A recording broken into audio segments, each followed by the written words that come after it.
Daily news यही बनी रह रही है कि अब मुख्यमंत्री कौन बिहार के होंगे। देखिए, मैं एक बात बता दूं खुल करके सामने आप लोगों को कि बार बार सरकार का स्वरूप बदलने से प्रशासनिक कार्य प्रभावित होती है, विकास की परियोजना रुक जाती है। और यहाँ की देखी जाए तो आर्थिक बदहाली भी बहुत बड़ा इशू है।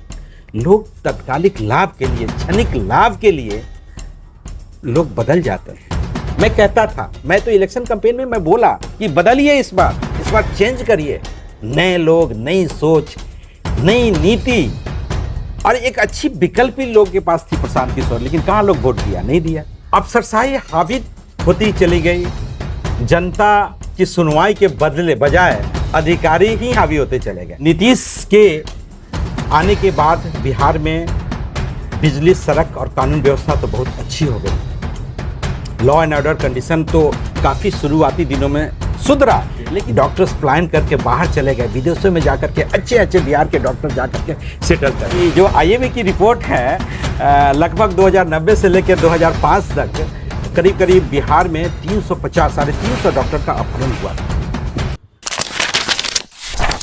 मॉर्निंग, कैसे हो? ठीक हूँ सर। बिहार और नीतीश बिहार और नीतीश कुमार, सुबह सुबह लोग, यहाँ के जनता तो यही चाहिए, बस राजनीतिक चटखरे। सुबह सुबह उठ करके आज पूरे बिहार में यही चर्चाएं हो रही है। नीतीश कुमार, निशांत कुमार ने जेडीयू ज्वाइन किया, बस यही होना है। वैसे तो देखा जाए, नीतीश कुमार बिहार के एक अनुभवी नेता रहे हैं। लंबे समय तक बिहार का नेतृत्व इन्होंने किया है, व्यक्तिगत तौर पे तो ऑनेस्ट हैं ही। जेडीयू में सिंगल पर्सन ओरिएंटेड पार्टी, जिसमें नीतीश कुमार ऑनेस्ट हैं। संपत्ति संग्रह करने का कोई आरोप नहीं है। भ्रष्टाचार में देखा जाए तो सीधे तौर पे लिप्त होने का इन पे कोई आरोप नहीं है। लग्जरी लाइफ स्टाइल भी नहीं है, सिंप्लिसिटी है लाइफ स्टाइल में। इनके कार्यकाल में डेफिनेटली शुरुआती दिनों में तो कुछ बिहार में सुधार हुआ। मैं अपने बारे में खासकर आपको बता दूं कि जब मैं दिल्ली में था, जब सीनियर रेजिडेंसी पीडियाट्रिक्स में मैं कर रहा था, तो मुझे लगा था कि अब समय आ गया है बिहार लौटने का। और मुझे लगता है कि आने का जो कारण था वो टर्निंग पॉइंट था, जिसमें नीतीश जी ने बिहार की तस्वीर बदलने की एक बड़ी भूमिका निभाई थी। एक आशा की किरण जगी थी, लगा था कि अब बिहार बदलेगा। तो यही सोच करके हम लोगों ने घर लौटा था। और डेफिनेटली जो इनके टेन्योर में सड़क और बिजली और कानून व्यवस्था, जो कि इतना बदतर स्थिति में था, इसमें काफी सुधार हुआ।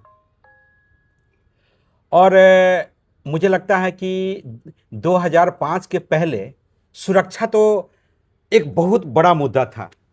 सारा गाज तो हम डॉक्टर पे ही गिरता था।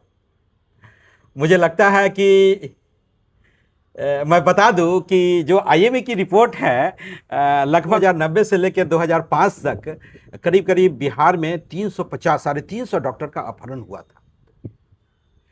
डॉक्टर बहुत लाचार फील कर रहे थे उस समय। 2003-04 में तो हर एक महीने देखा जाए तो 3-4 डॉक्टर किडनैप होते थे। वो पल हम लोग कैसे भूल सकते हैं, वो दिन कैसे भूल सकता है। डॉक्टर रमेश चंद्रा, जो पटना के एक फेमस न्यूरो सर्जन हुआ करते थे, जिनका 2003 में अपहरण हुआ था। हाँ, पूरा बिहार का डॉक्टर फेटर्निटी पूरा हिल गया था। डॉक्टर नागेंद्र प्रसाद, हालांकि बाद में इनको रिहा कर दिया गया।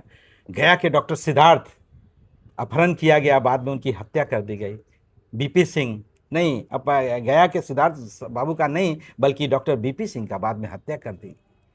तो इस तरह की तो स्थिति थी। डॉक्टर्स प्लान करके बाहर चले गए, विदेशों में जाकर के अच्छे बिहार के डॉक्टर जाकर के सेटल कर गए।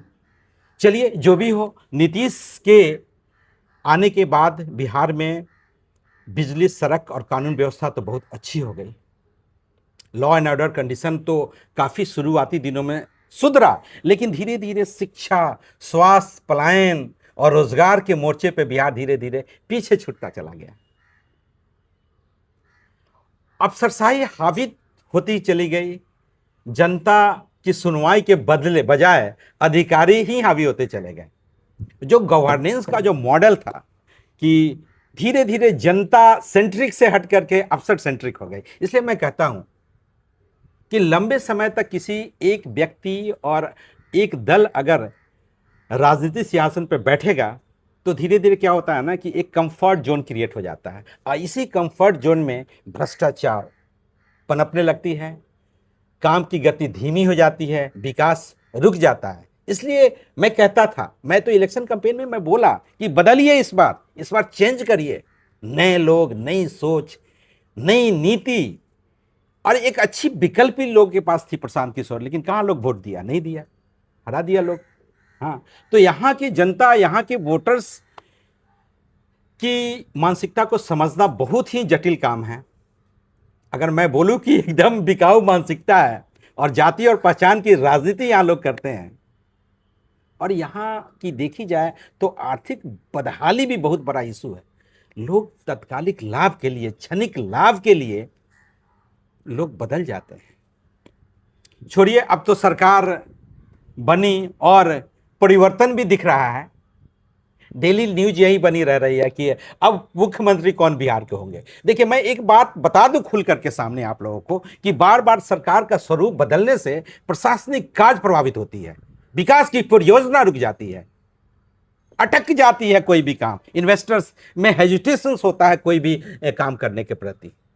तो मुझे लगता है कि इस विकास को ऐसे का जो स्टैग्नेशन का जो दौर चल रहा है बिहार की जनता, ये लोग समझ नहीं रहे हैं। लोग केवल राजनीतिक चटखारे मार रहे हैं। लेकिन मैं बता दूं, ये बिहार के लिए बहुत दुखद है। जो भी मौजूदा राजनीतिक स्थिति चल रही है, ये बहुत दुखद है। इससे हमारा सारा विकास का कार्य प्रभावित हो रहा है। मैं तो उस दिन की परिकल्पना करता हूं तो मुझे बहुत अच्छा लगता है कि काश बिहार में एक परिवर्तन हुआ रहता। आज हम लोग बैठ करके जो राजनीतिक चटखारे ले रहे हैं, उसके जगह पे हम प्लान का मंत्रालय बना करके प्लान के इश्यूज पे डिस्कस करते हैं।